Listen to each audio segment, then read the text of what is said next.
ಪ್ರಧಾನಿ ಎಚ್.ಡಿ. ದೇವೇಗೌಡ ಅವರ ಪತ್ನಿ ಚೆನ್ನಮ್ಮ ದೇವೇಗೌಡ ಅವರು ಜುಲೈ 18 ಅಂದರೆ ಇವತ್ತು ತಮ್ಮ 89ನೇ ವಯಸ್ಸಿನಲ್ಲಿ ನಿಧನರಾಗಿದ್ದಾರೆ. ಬೆಂಗಳೂರಿನ ಮಣಿಪಾಲ್ ಆಸ್ಪತ್ರೆಯಲ್ಲಿ ಚಿಕಿತ್ಸೆ ಪಡಿತಾ ಇದ್ರು. ಬಟ್ ಅವರ ತೀವ್ರ ಹೃದಯಾಘಾತದಿಂದ ಕೊನೆಯುಸಿರೆಳೆದಿದ್ದಾರೆ. ಮಾಜಿ ಪ್ರಧಾನಿ ಎಚ್.ಡಿ. ದೇವೇಗೌಡ ಅವರ ಪತ್ನಿ ಮತ್ತು ಜೆಡಿಎಸ್ ಕುಟುಂಬದ ಹಿರಿಯ ಮುಖಂಡರಾದ ಚೆನ್ನಮ್ಮ ದೇವೇಗೌಡ ಅವರು ವಿಧಿವಿಶ್ವರ ಆಗಿದ್ದಾರೆ. ಚೆನ್ನಮ್ಮ ದೇವೇಗೌಡ ಹಾಸನ ಜಿಲ್ಲೆಯ ಹೊಳೆನರಸೀಪುರ ತಾಲೂಕಿನ ಹರದನಹಳ್ಳಿ ಗ್ರಾಮ.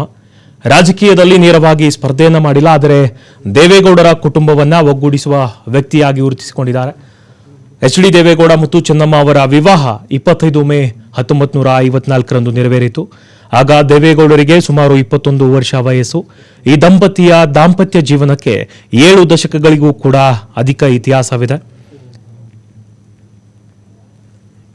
ಮತ್ತೆ ಮಕ್ಕಳು ಚೆನ್ನಮ್ಮ ಮತ್ತು ದೇವೇಗೌಡ ದಂಪತಿಗೆ ಒಟ್ಟು 6 ಮಕ್ಕಳು, 4 ಗಂಡು ಮಕ್ಕಳು, 2 ಹೆಣ್ಣು ಮಕ್ಕಳು. ಅವರಲ್ಲಿ ಪ್ರಮುಖರಂದ್ರೆ ಎಲ್ರಿಗೂ ಕೂಡ ಗೊತ್ತು, ಎಚ್.ಡಿ. ಕುಮಾರಸ್ವಾಮಿ ಮಾಜಿ ಮುಖ್ಯಮಂತ್ರಿಗಳು, ಕೇಂದ್ರ ಸಚಿವರು, ಎಚ್.ಡಿ. ರೇವಣ್ಣ ಮಾಜಿ ಸಚಿವರು, ಶಾಸಕ. ಇನ್ನು ಉಳಿದ ಮಕ್ಕಳು ಸಾರ್ವಜನಿಕ ಜೀವನದಿಂದ ಹೆಚ್ಚಿನ ಮಟ್ಟಿಗೆ ದೂರ ಆಗಿದ್ದಾರೆ. ಇವರು ದೊಡ್ಡ ಮನೆಯ ಮೌನದ ಶಕ್ತಿಯಾಗಿದ್ರು. ದೇಶದ ಅತ್ಯುನ್ನತ ಪ್ರಧಾನಿ ಹುದ್ದೆಯನ್ನು ಅಲಂಕರಿಸಿದ ವ್ಯಕ್ತಿಯ ಪತ್ನಿಯಾಗಿದ್ರು ಕೂಡ.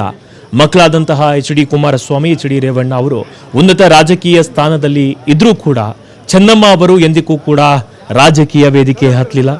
ನಾನು ರಾಜಕೀಯ ಹೋರಾಟಗಳಲ್ಲಿ ಜೈಲು, ಪ್ರವಾಸ ಎಂದು ಅಲಿತಾ ಇದ್ದಾಗ ನನ್ನ 6 ಮಕ್ಕಳನ್ನ ಒಬ್ಬಳೇ ಶಿಸ್ತಿನಿಂದ ಬೆಳೆಸಿ ಸಮಾಜದಲ್ಲಿ ದೊಡ್ಡ ಸ್ಥಾನಕ್ಕೆ ತಂದವಳು ಚೆನ್ನಮ್ಮ ಅಂತ ದೇವೇಗೌಡರು ಕೂಡ ತಮ್ಮ ಸಾರ್ವಜನಿಕ ಭಾಷಣಗಳಲ್ಲಿ ಹಲವಾರು ಬಾರಿ ಕೃತಜ್ಞತೆಯನ್ನ ಸ್ಮರಿಸ್ತಾ ಇದ್ರು. ಸೊ ಅಂತಿಮ ದರ್ಶನ ಸಾರ್ವಜನಿಕರು ಮತ್ತು ಅಭಿಮಾನಿಗಳ ದರ್ಶನಕ್ಕಾಗಿ ಬೆಂಗಳೂರಿನ ಪದ್ಮನಾಭ ನಗರದಲ್ಲಿ ವ್ಯವಸ್ಥೆಯನ್ನು ಮಾಡಲಾಗಿದೆ. ಕರ್ನಾಟಕದ ಮಾಜಿ ಮುಖ್ಯಮಂತ್ರಿ ಹಾಗೂ ಮಾಜಿ ಪ್ರಧಾನಿ ಎಚ್.ಡಿ. ದೇವೇಗೌಡ ಅವರ ಪತ್ನಿ ಚೆನ್ನಮ್ಮ ದೇವೇಗೌಡ ಅವರು ರಾಜಕೀಯದಿಂದ ದೂರವಿದ್ರು. ಬಟ್ ಆ ಒಂದು ಕುಟುಂಬದ ಶಕ್ತಿಯಾಗಿದ್ರು. ಎಲ್ಲರೂ ಕೂಡ ಹೇಳ್ತಾರೆ, ಒಬ್ಬ ಒಳ್ಳೆಯ ಪುರುಷ ಅಥವಾ ಸಕ್ಸಸ್ಫುಲ್ ಮ್ಯಾನ್ ಹಿಂದೆ ಯಾವತ್ತೂ ಕೂಡ ಒಂದು ಮಹಿಳೆಯ ಕೈ ಇರುತ್ತೆ ಅಂತ. ಬಟ್ ಇಡೀ ಕುಟುಂಬದ ಹಿಂದೆ ಇವರು ಒಂದು ಮೌನದ ಶಕ್ತಿ ದೇವತೆ ಆಗಿದ್ರು. 1937ರಲ್ಲಿ ಜನನ ಆಗಿತ್ತು. 2026 ಇಂದು ನಿಧನರಾಗಿದ್ದಾರೆ.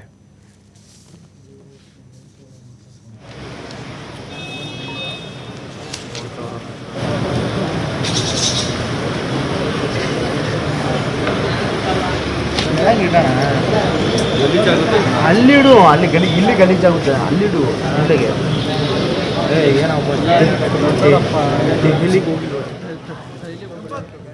ಎಸ್, ಚೆನ್ನಮ್ಮ ದೇವೇಗೌಡರು ಎಚ್.ಡಿ. ದೇವೇಗೌಡ ಅವರ ಪತ್ನಿ, ಹಾಸನ ಜಿಲ್ಲೆಯ ಹೊಳೆನರಸೀಪುರ ತಾಲೂಕಿನ ಹರದನಹಳ್ಳಿ ಗ್ರಾಮ. ಇವರು ಬಹಳಷ್ಟು ಅವರ ಹಿಂದೆ ಶಕ್ತಿಯಾಗಿ ನಿಂತಿದ್ರು. ಇನ್ನು 2001ರಲ್ಲಿ ಆಸಿಡ್ ದಾಳಿ ಕೂಡ ನಡೆದಿತ್ತು. ಈ ದಾಳಿಯಲ್ಲಿ ಚೆನ್ನಮ್ಮ ಅವರಿಗೆ ದೇಹದ ಹಲವು ಭಾಗಗಳಲ್ಲಿ ಗಂಭೀರ ಸುಟ್ಟ ಗಾಯಗಳಾಗಿದ್ವು. ಅವರನ್ನು ಬೆಂಗಳೂರಿನ ಮಲ್ಯ ಆಸ್ಪತ್ರೆಯಲ್ಲಿ ದಾಖಲಿಸಿ ಶಸ್ತ್ರಚಿಕಿತ್ಸೆಯನ್ನು ಕೂಡ ನಡೆಸಲಾಯಿತು. ಬಟ್ ರಾಜಕೀಯದಿಂದ ದೂರವಿದ್ರೂ ಕೂಡ ದೇವೇಗೌಡರ ಕುಟುಂಬದ ಒಗ್ಗಟ್ಟಿಗೆ ಇವರು ಪ್ರಮುಖ ಕಾರಣ ಅಂತ ಹೇಳ್ಬೋದು. ಕುಟುಂಬದ ಸದಸ್ಯರ ರಾಜಕೀಯ ಜೀವನದಲ್ಲಿಯೂ ಕೂಡ ಅವರು ಬೆಂಬಲವನ್ನು ನೀಡ್ತಾ ಬಂದಿದ್ದಾರೆ. ಯಾಕಂತಂದ್ರೆ ಒಬ್ಬರು ಪ್ರಧಾನಿ ಆಗಬೇಕಂದ್ರೆ ಅದು ಸಾಮಾನ್ಯ ಮಾತಲ್ಲ. ಅವರ ಹಿಂದೆ ಇವರ ಶಕ್ತಿ, ಮೌನ ಶಕ್ತಿ ಯಾವತ್ತಲೂ ಇತ್ತು. ಸೊ ಅವರು ಕೂಡ ಮತ್ತೆ ಅವರ ಮಕ್ಕಳು ಕೂಡ ರಾಜಕೀಯದಲ್ಲಿ ಉನ್ನತ ದರ್ಜೆಗೆ ಏರಿದ್ರು. ಮುಖ್ಯಮಂತ್ರಿಯಾಗಿ, ಆಮೇಲೆ ಪ್ರಧಾನಮಂತ್ರಿಯಾಗಿ, ಅವರ ಮಕ್ಕಳು ಕೂಡ ಹಲವಾರು ಖಾತೆಗಳನ್ನು ಮತ್ತೆ ಮುಖ್ಯಮಂತ್ರಿಯಾಗಿ ಅಧಿಕಾರವನ್ನು ವಹಿಸಿದ್ರು. ಇವರಿಗೆ ಒಟ್ಟು 6 ಮಕ್ಕಳು, 4 ಗಂಡು ಮಕ್ಕಳು, 2 ಹೆಣ್ಣು ಮಕ್ಕಳು. ಪ್ರಮುಖರಂದರೆ ಎಲ್ರಿಗೂ ಗೊತ್ತಿದೆ, ಎಚ್.ಡಿ. ಕುಮಾರಸ್ವಾಮಿ ಮಾಜಿ ಮುಖ್ಯಮಂತ್ರಿ, ಕೇಂದ್ರ ಸಚಿವರು, ಎಚ್.ಡಿ. ರೇವಣ್ಣ ಮಾಜಿ ಶಾಸಕ, ಮಾಜಿ ಸಚಿವರು. ಇನ್ನು ಉಳಿದ ಮಕ್ಕಳೇನಿದ್ದಾರೆ ಅವರು ಸಾರ್ವಜನಿಕ ಜೀವನದಿಂದ ಹೆಚ್ಚಿನ ಮಟ್ಟಿಗೆ ದೂರವಿದ್ದಾರೆ.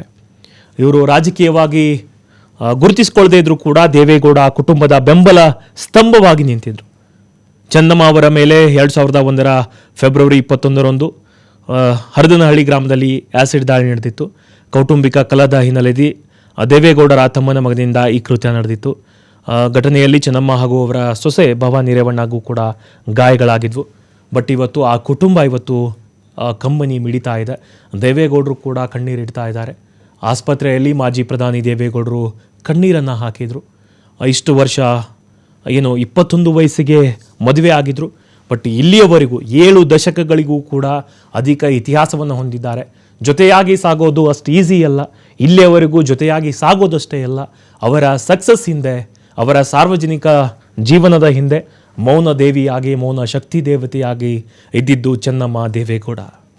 ಚೆನ್ನಮ್ಮ ದೇವೇಗೌಡ ತಮ್ಮ ಮಕ್ಕಳನ್ನು ಕೂಡ ಬಹಳಷ್ಟು ಸಪೋರ್ಟ್ ಮಾಡ್ತಿದ್ರು. ಅವರಿಗೂ ಕೂಡ ರಾಜಕಾರಣದಲ್ಲಿ ಆಸಕ್ತಿ ಇರೋದ್ರಿಂದ ಅವರನ್ನು ಕೂಡ ಮಾಜಿ ಮುಖ್ಯಮಂತ್ರಿಗಳು HD ಕುಮಾರಸ್ವಾಮಿ, HD ರೇವಣ್ಣ ಅವರು ಮಾಜಿ ಶಾಸಕ. ಇನ್ನು ಚೆನ್ನಮ್ಮ ದೇವೇಗೌಡರ ನಿಖರ ಜನ್ಮ ದಿನಾಂಕ ಅಥವಾ ವರ್ಷವನ್ನು ಅವರು ಕುಟುಂಬ ಸಾರ್ವಜನಿಕವಾಗಿ ಪ್ರಕಟಿಸಿಲ್ಲ.